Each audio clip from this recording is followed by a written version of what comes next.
maka hati kita nanti akan jadi jelimet, ruwet. Dengan sendirinya energi positif yang hari itu seharusnya datang kepada kita, energi itu dengan sendirinya hilang. Assalamualaikum warahmatullahi wabarakatuh. Alhamdulillah di sore hari ini kita bisa bertatap muka kembali. Semoga keadaan kita selalu dalam lindungan Yang Maha Kuasa. Setelah beberapa konten sebelumnya saya membahas dari hal-hal yang berkaitan dengan mitos, baik yang berkenaan dengan burung perkutut, kucing, dan hewan-hewan lainnya, bahkan tentang tata letak atau waktu membuka usaha. Sehingga ada satu pertanyaan yang terasa penting untuk saya angkat.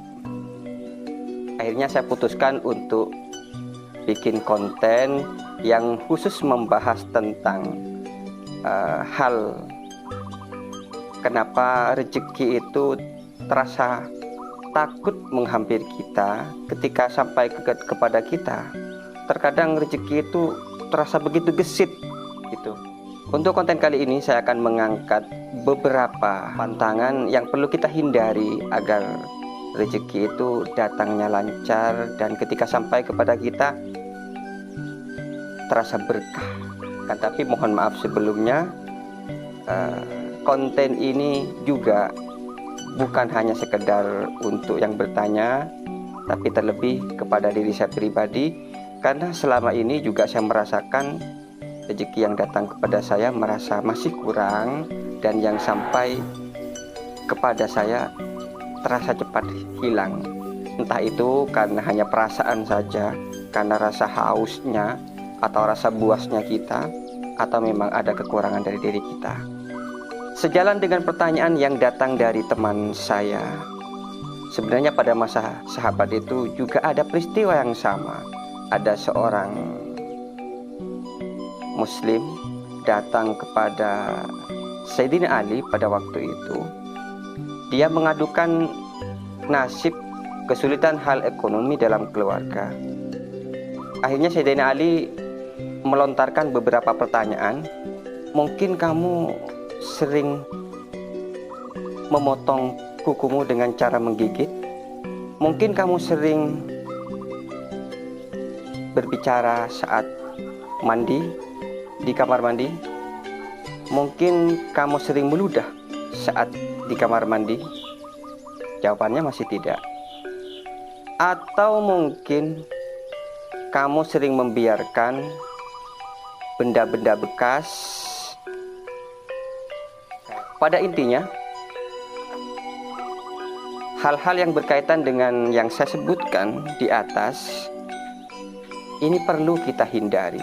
Walaupun kita tidak tahu apa maksud dari pertanyaan tersebut. Kalau boleh saya menerka-nerka sedikit, misalkan dari pertanyaan pertama, kenapa kita dianjurkan untuk tidak memotong kuku dengan cara menggigit? Coba kita bayangkan atau bahkan praktekkan sahabatmu disuruh menggigit kuku, lalu kamu tatap sedemikian tajam dan renungkan.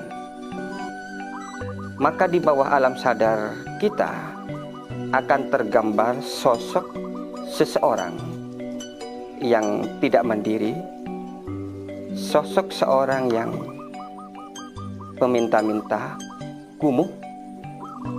Artinya dalam hidupnya dia selalu memilih untuk bergantung kepada orang lain.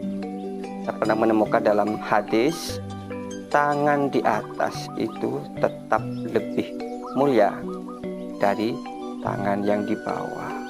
Terus dengan pertanyaan dari Sayyidina Ali yang kedua, mungkin kamu membiarkan perabotan bekas, sampah berdiam diri di rumahmu. Ketika kita melihat tata letak ruang kita itu berantakan, sampah ada, di samping sampah juga misalkan kursi tidak tertata rapi, yang asal mulanya jiwa kita itu tenang dengan menatap tata letak atau keberadaan ruang rumah kita itu berantakan, maka hati kita nanti akan jadi jelimet, ruwet. Dengan sendirinya energi positif yang hari itu seharusnya datang kepada kita, energi itu dengan sendirinya hilang. Cukup sampai di sini untuk pembahasan kali ini. Assalamualaikum warahmatullahi wabarakatuh.